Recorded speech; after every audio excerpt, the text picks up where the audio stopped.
यीशु का दुष्टात्मा ग्रस्त व्यक्ति और एक बीमार स्त्री को चंगा करना। यीशु और उसके चेले अपनी नाव में उस क्षेत्र को गए जहां गिरासेनी लोग रहते थे। वे उस क्षेत्र में पहुंचकर नाव से उतर गए। वहां एक व्यक्ति था जो दुष्टात्मा से ग्रस्त था। यह व्यक्ति इतना बलशाली था कि कोई भी उसको नियंत्रित नहीं कर सका था।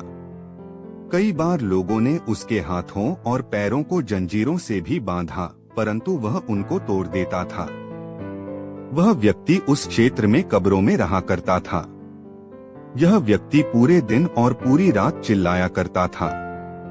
वह कपड़े नहीं पहनता था और अक्सर स्वयं को पत्थरों से घायल किया करता था। वह व्यक्ति दौड़कर यीशु के पास आया और उसके सामने घुटने टेक दिए। तब यीशु ने उस व्यक्ति के अंदर की दुष्टात्मा से बात की और कहा, इस व्यक्ति में से बाहर निकल आ। वह दुष्टात्मा ऊंची आवाज में चिल्लाई, हे यीशु, परम प्रधान परमेश्वर के पुत्र, तेरा मुझसे क्या काम? कृपा करके मुझे मत सता। तब यीशु ने उस दुष्टात्मा से पूछा, तेरा नाम क्या है? उसने जवाब दिया, मेरा नाम सेना है, क्योंकि हम बहुत हैं। रोमी सेना में कई हजार सैनिकों का एक समूह एक सेना होता था।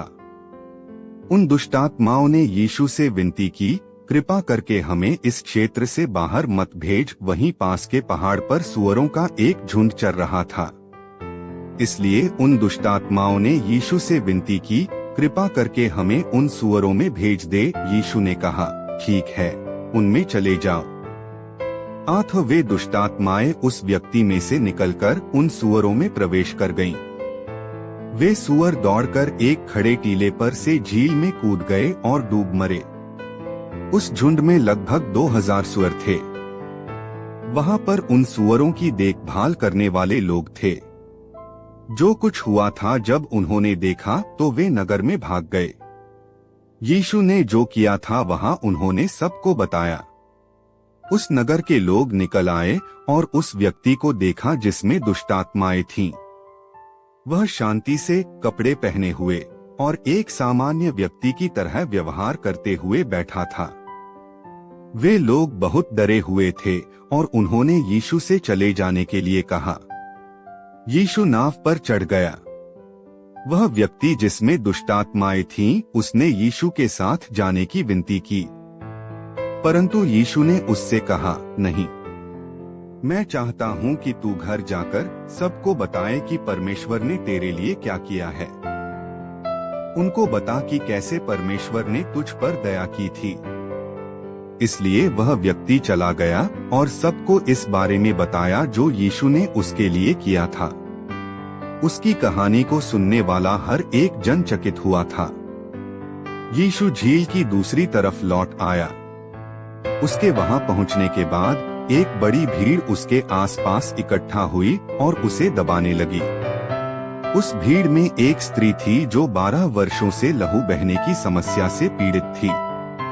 उसने अपना सारा धन चिकित्सकों को दे दिया था ताकि वे उसे ठीक कर सकें, परंतु उसका रोग और भी बिगड़ गया था। उसने सुना था कि यीशु ने कई बीमार लोगों को ठीक किया था और उसने सोचा, मैं निश्चित हूँ कि यदि मैं केवल यीशु के वस्त्र ही को छू लूं तो मैं भी ठीक हो जाऊंगी। इसलिए वह यीशु के पीछे से आई और उसके वस्त्र को छू लिया। जैसे ही उसने उनको छुआ, लहू का बहना बंद हो गया। तुरंत ही यीशु ने जान लिया कि उसमें से सामर्थ निकला है। इसलिए उसने पीछे मुड़कर पूछा, मुझे किसने छुआ? चेलों ने जवाब दिया, यहाँ इतने सारे लोगों ने तेरे चारों ओर भीड़ लगाई हुई है और तुझे धकेल रहे हैं, तो तूने क्यों पूछा कि मुझे किसने छुआ है? वह स्त्री यीशु के सामने कांपती हुई और बहुत डरी हुई अपने घुटनों पर बैठ गई। तब उसने उसे बता दिया कि उसने क्या किया है और यह भी कि वह ठीक हो गई है। यीशु ने उससे कहा, तेरे विश्वास ने तुझे चंगा किया है, शांति से जा।